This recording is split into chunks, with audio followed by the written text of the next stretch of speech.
మత్తయి సువార్త 19వ అధ్యాయము. యేసు ఈ మాటలు చెప్పి చాలించిన తరువాత గలిలయ నుండి యొర్దాను అద్దరినున్న యూదయ ప్రాంతములకు వచ్చెను. బహుజన సమూహములు ఆయనను వెంబడింపగా ఆయన వారిని అక్కడ స్వస్థపరిచెను. పరిసయ్యులు ఆయనను శోధింపవలెనని ఆయన యొద్దకు వచ్చి, ఏ హేతువు చేతనైనను పురుషుడు తన భార్యను విడనాడుట న్యాయమా అని అడుగగా, ఆయన సృజించిన వాడు ఆది నుండి వారిని పురుషునిగాను స్త్రీనిగాను సృజించెననియు, ఇందు నిమిత్తము పురుషుడు తల్లిదండ్రులను విడిచి తన భార్యను హత్తుకును, వారిద్దరును ఏక శరీరముగా ఉందురని చెప్పెననియు మీరు చదవలేదా? కాబట్టి వారికను ఇద్దరు కాక ఏక శరీరముగా ఉన్నారు. గనుక దేవుడు జతపరిచిన వారిని మనుష్యుడు వేరుపరచకూడదని చెప్పాను. అందుకు వారు, అలాగైతే పరిత్యాగ పత్రికనిచ్చి ఆమెను విడనాడుమని మోషే ఎందుకు ఆజ్ఞాపించెనని వారాయనను అడుగగా, ఆయన, మీ హృదయ కాఠిన్యమును బట్టి మీ భార్యలను విడనాడ మోషే సెలవిచ్చాను గాని ఆది నుండి అలాగు జరుగలేదు.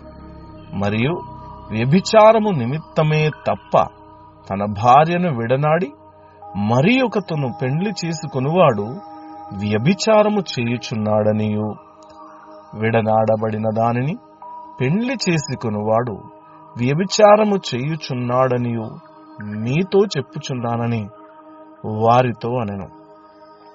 ఆయన శిష్యులు, భార్యాభర్తలకుండు సంబంధము ఇట్టిదైతే పెండ్లి చేసుకునుట యుక్తము కాదని ఆయనతో చెప్పిరి. అందుకాయన, అనుగ్రహము నొందిన వారు తప్ప మరి ఎవరునూ ఈ మాటను అంగీకరింపనేరరు.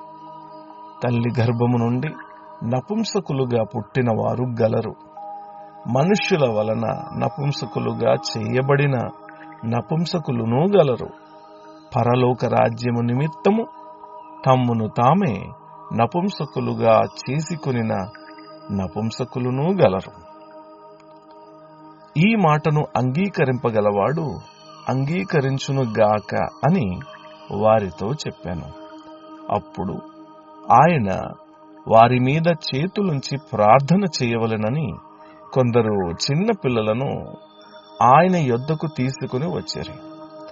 ఆయన శిష్యులు తీసుకుని వచ్చిన వారిని గద్దింపగా, యేసు, చిన్న పిల్లలను ఆటంకపరచక వారిని నా యొద్దకు రానీయుడి, పరలోక రాజ్యము ఈలాటి వారిదని వారితో చెప్పి వారి మీద చేతులుంచి అక్కడ నుండి లేచిపోయాను.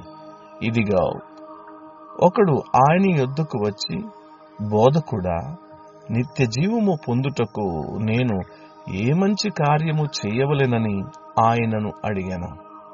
అందుకు ఆయన, మంచి కార్యమును గూర్చి నన్నెందుకు అడుగుచున్నావు? మంచివాడొక్కడే. నీవు జీవములో ప్రవేశింపగోరిన ఎడల ఆజ్ఞలను గైకొనమని చెప్పాను.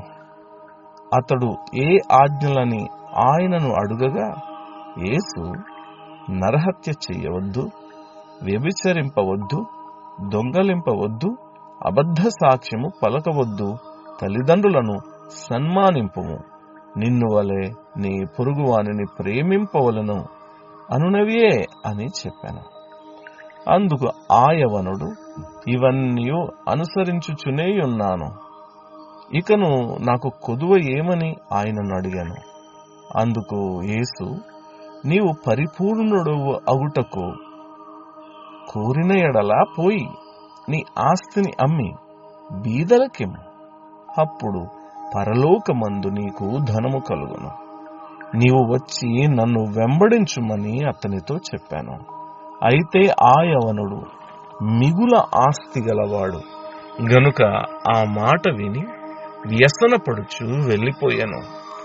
యేసు తన శిష్యులను చూచి, ధనవంతుడు పరలోక రాజ్యంలో ప్రవేశించుట దుర్లభమని మీతో నిశ్చయముగా చెప్పుచున్నాను. ఇదిగాక ధనవంతుడు పరలోక రాజ్యంలో ప్రవేశించుట కంటే సూది బెజ్జములో ఒంటె దూరుట సులభమని మీతో చెప్పుచున్నాను నేను. శిష్యులు ఈ మాట విని మిక్కిలి ఆశ్చర్యపడి, అలాగైతే ఎవడు రక్షణ పొందగలడని అడుగగా, యేసు వారిని చూచి, ఇది మనుషులకు అసాధ్యమే గాని దేవునికి సమస్తమును సాధ్యమని చెప్పాను. పేతురు, ఇదిగో మేము సమస్తమును విడిచిపెట్టి నిన్ను వెంబడించితిమి గనుక మాకేమి దొరుకునని ఆయనను అడగగా, యేసు వారితో ఇట్లనెను, పునర్జన్మయందు మనుష్య కుమారుడు తన మహిమగల సింహాసనము మీద ఆసీనుడై ఉండునప్పుడు నన్ను వెంబడించిన మీరును 12 సింహాసనముల మీద ఆసీనులై ఇశ్రాయేలు 12 గోత్రముల వారికి తీర్పు తీర్చుదురు. నా నామము నిమిత్తము అన్నదమ్ములనైనను అక్క చెల్లెండ్రనైనను తండ్రినైనను తల్లినైనను పిల్లలనైనను భూములనైనను ఇండ్లనైనను విడిచిపెట్టిన ప్రతి వాడును 100 రెట్లు పొందును. ఇదిగాక నిత్య జీవమును స్వతంత్రించుకొనును. మొదటివారు అనేకులు కడపటి వారగుదురు, కడపటివారు మొదటి వారగుదురు. అధ్యాయము సమాప్తము.